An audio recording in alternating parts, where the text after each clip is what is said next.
First of all, I want to say about last week. For those of you who were here and witnessed heckling, possibly for the first time in a service here, I just wanted to let you know that it was part of dramatic intent and apologize to those folk who were a little upset by it and actually rushed to my defense, so thank you. But I wanted to introduce you to Howard. Howard, stand up. Howard was the accuser, and he is one of our youth on Bloor. So it's not easy being, playing that role. So thank you, Howard. And just so you know who he is, if he opens his mouth again in service, you'll know. It's a setup. Okay. Now, I am was a BlackBerry girl. I'm that old, yes, I know. And then I was forcibly moved to an iPhone and got used to it. I liked the iPhone, ultimately, after a while. And then when I left politics, I learned that it was much less expensive to get an Android, a Samsung. So now I'm an Android girl, which I'm just getting used to. I'm still not a fan. But one of the good things about the Samsung Android is the OK Google feature. So I thought, wouldn't it be interesting if I asked this robotic person, it's a she, let's call her Lola, what she thinks or who she thinks Jesus is. So let's see what happens. OK Google, who is Jesus?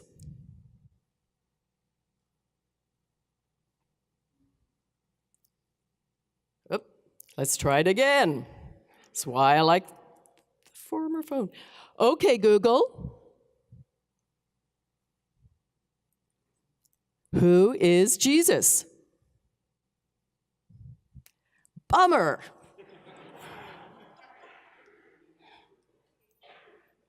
Ideas, tech folk. Anyway, what she says is,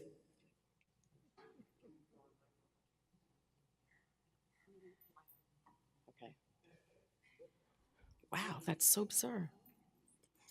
I'm going to try it one last time. Okay, we believe in threes in the Christian church. Okay, Google. No, it's just not working. Is yours? Okay.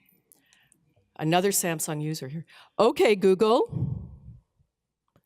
Who is Jesus? It's just not working. It's the church. She's just shy about speaking out in church. Anyway, what she does say, you can go try this at home. What she does say is, religion is complicated and I'm still learning. So just want you to know that it is complicated and we are all still learning. But certainly what you heard today was, and thank you, Dawn, without preparation for reading that, was about Jesus the divine. In John's gospel, Jesus truly is divine as well as human. And it is the divine Christ, the divine Jesus that we're going to be looking at and speaking about today because we have some images. And keep in mind, though, as we do, that when we talk about the divine, whether God or Christ, we're really like that old Hindu story about three blind men and the elephant. So one feels the trunk of the elephant and says an elephant is like a boa constrictor, like a snake. The other feels the elephant's tongue and says an elephant is like a mollusk, like a clam. And the third feels the elephant's leg and says an elephant is like a tree. Obviously, none of them were correct. We're a little like that when we're entering this field. So take that. And also know that Christ has died, Christ is risen, Christ will come again. So Christ is potentially going to walk into all of our lives in a complete new and different form. So that's also true. We, in weeks past, talked about the Jesus as seen by Janet Handy, and I would suggest that you look at those woodcuts on your way out today. They are truly a beautiful rendition of the Stations of the Cross, told from a woman's point of view. And there is a non-binary Jesus, a female-looking Jesus, being brought down from the cross. And I can tell you about my own conversion, because when I was an atheist, I really had a lot of problems with the concept of God. I didn't really understand God. But I did ring with the stories of Jesus, particularly the one of Jesus on the cross when he turns to the thief next to him and he says, "Today you will be with me in paradise." And I thought, anybody in the moment of torture and death who could say this to someone hanging next to them is not any human I've ever met. There's something special about that person. And the other story that got me, and certainly partly it was the Rolling Stone tune based on the story, the prodigal son. Because the prodigal son is a story of redemption and salvation without confession, while the prodigal son is still a long way off. The father runs towards him and welcomes him and loves him no matter what he's done. So those two stories got me into church, in a sense, and I understood the divinity concept by looking at Jesus. And so does John. So he understands God from looking at God through Christ, not trying to kind of smush God down into a human, but understanding that this human reflection is what the divine is and looks like. So we're going to look today at some images of Jesus over the centuries as the cosmic Christ, as Christ the divine. And this first one is Salvator Mundi, it's a Leonardo da Vinci painting from around 1500. We have seen, when I did the sermon around LGBTQ issues and the queer positive aspect of the Bible, we also looked at Leonardo da Vinci. Now, conjecture is that Leonardo was gay himself. And in fact, I think it's more than conjecture. He was charged under the sodomy laws of his day. And much of his writing is very inspired, but he's not alone in depicting Christ as female, Christ as feminine. This is an incredibly feminine Christ. And we remember in the Last Supper that we looked at before, the disciple who Jesus loved, John, sitting next to Christ at the Last Supper in that painting, is always pictured by him as feminine. Not because John was a woman, but because John was a feminine man. So here we have Jesus as feminine. It's beautiful, beautiful painting. And it's not just Leonardo, it's throughout the Renaissance portrayals of Jesus that we see this version of an androgynous Jesus, an androgynous Christ. I think we can move on to the next slide. Now this is pre-Renaissance.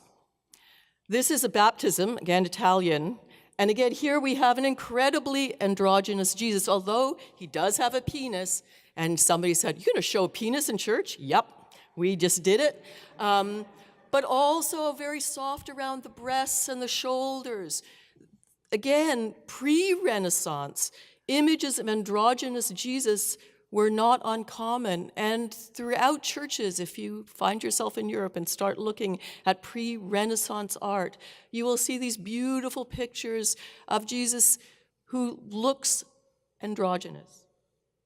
Here we have a Last Supper pre-Renaissance as well. And again, the figure of Jesus in the middle, very feminine, without a beard.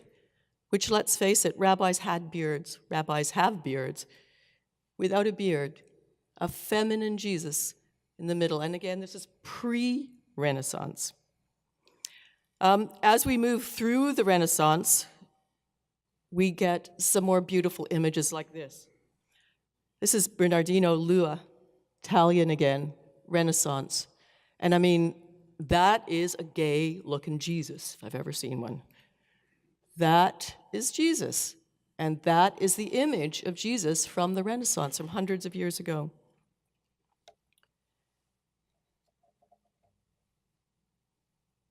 I love his beard. You know, there's maybe it was sort of in back then, the new barbershops. Here we have the crucified woman, and this is just minutes from here. This is in Victoria University, just outside of Emmanuel College, in the quad there. It's a sculpture, and it was done by a woman named Lukenhaus. And you can imagine that when it went in the 90s, that it caused quite a stir. In fact, books have been written about this sculpture. But still, if you walk through that quad, there she is. And there she remains. One of my professors wrote a book about that sculpture. This, again, another American version of a crucified woman. These also pop up, not just recently, but pop up around the world. And this is one that's from the States, particularly beautiful one, I think. Again, how does Christ come to us in our lives? Certainly in my life, Christ has arrived as a woman at times.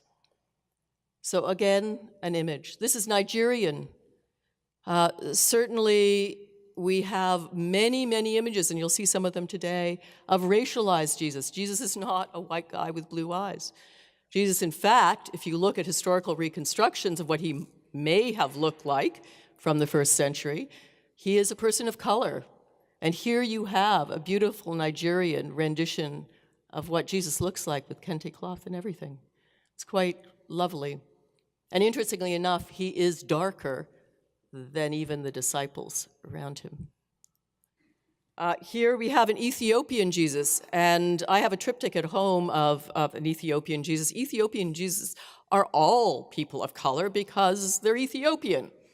And Ethiopia was one of the earliest churches, the very earliest churches in the Christian world, and always pictured Jesus as a person of color, of course, as an Ethiopian.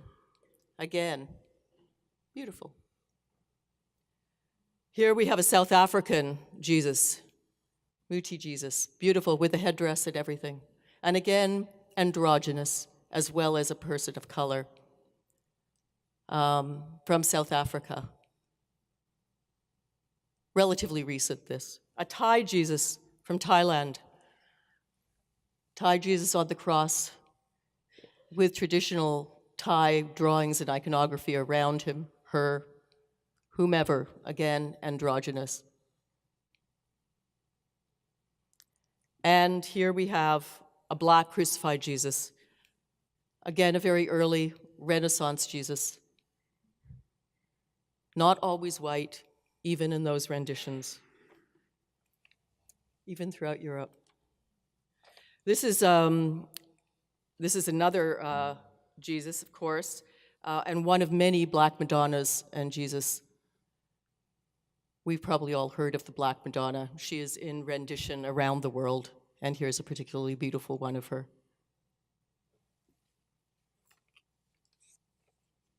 This is a recent one by an artist called Janet McKenzie in the States called Black Jesus of the People. It's quite famous, actually, and when you start looking at images of Jesus, this is one that always comes up. Particularly relevant, I think, these days, and particularly beautiful. And a contemporary Black Madonna and Child, painted just recently, again, out of the States. I love the fact that this Jesus is very baby-like and very chubby. Don't you want to tickle his feet? It's perfect. An Indian Black Madonna and Child, again, coming out of the church in India, a rendition of what Mary looked like and Jesus. There's a church in Nazareth, the Church of the Annunciation, that is covered with mosaics of different Marys from around the world. And this was one of them, but there are many, many others, including a very abstract one from Canada. It's a wonderful place to wander around. No Mary looks like any other Mary. They come in all shapes, all ethnicities, all races. The next few are by a priest, John Giuliani, who painted indigenous Jesus and indigenous icons. He studied art. He left. He was ordained in 1960. He was inspired by Thomas Merton and became a Benedictine monk, lived and worked among our indigenous folk, and actually was very seminal in promoting a saint who will become a saint in the Catholic Church called Blessed Kateri, who's the only indigenous saint. And John Giuliani, this is another of his, is noted also for when 9/11 happened. He was one of the Benedictine monks, he's still alive, who went to New York City and was part of the rescue crew for the body parts. And he and other monks prayed over the body parts and said blessings as they were interred. A pretty remarkable man. Another of his paintings. And another of his paintings. Again androgynous, again feminine, and First Nations, and Jesus. And here we have an Indigenous painting of Jesus. When I was a student in seminary, we did a retreat where I lived with First Nations family who had been Christian for, I think, 4 generations at that point, which was quite eye-opening for me because I'd barely been Christian for 1, and we forget that this has also been an aspect of First Nations spirituality, has been Christianity. Another beautiful picture. And finally, we have the Republican Jesus. The Republican Jesus. I just had to put it up there because isn't that exactly what's happening south of the border and maybe even Ontario, just saying, that this is truly the image that people walk around with in their heads. Not all of the other images that we've just seen, but this one. And so it's not going to stay up there for long, thank goodness, but it's important that we see it because there's a lot of that kind of Jesus going around too. Important that we see it. So finally, who is Christ? You know, who is Christ? Often, I'll tell you a joke. So what do you get when you cross a United Church member and a Jehovah's Witness? The answer is somebody comes to your door, rings the bell, and then when you open, they just stand there and they have nothing to say. I am not going to be one of those United Churchers today. I am going to tell you something, I'm going to say something about Christ the Divine. Who is Christ the Divine? Christ the Divine is the one that calls you, that loves you, that walks with you, that suffers with you, that meets you in all sorts of forms in your life, that is always there and always ready to be called upon. Christ is divine. Christ is present. Christ is here in this place, and Christ will be out in the world when you leave this place. Amen.